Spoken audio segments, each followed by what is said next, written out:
Europe. Europe 1.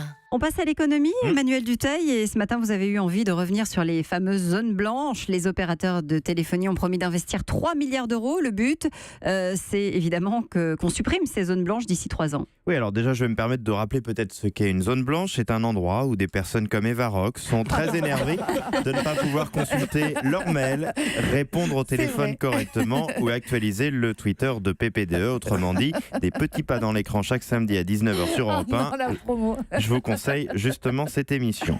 Plus sérieusement, si les Parisiens que nous sommes montent généralement leur téléphone au ciel dans ces endroits dans l'espoir de trouver du réseau, c'est une vraie galère pour ceux qui vivent dans ces centres-bourgs souvent ruraux. Ça limite considérablement le développement économique. C'est là que je dis non mais allô quoi. Voilà, exactement. Et il y a urgence, puisque selon l'ARCEP, qui est le gendarme des télécoms, la France est le 24e pays sur 28 au classement européen de la couverture 4G.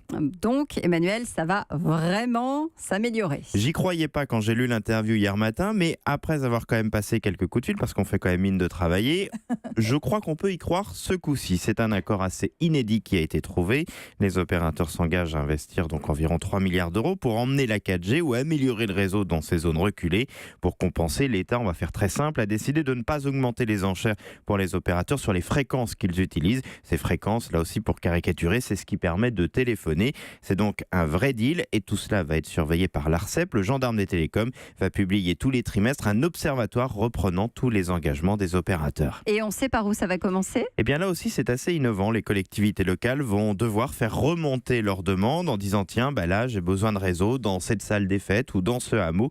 C'est capital pour ces bourgs, pour garder les habitants et surtout pour en faire venir d'autres et pour donner envie aux entreprises de s'y installer. Aujourd'hui, la rupture technologique est un vrai handicap en France. Dans le cadre de cet accord, les opérateurs s'engagent en outre à couvrir les principaux axes de transport et notamment les 30 000 km de lignes ferroviaires, lignes de TER comprises.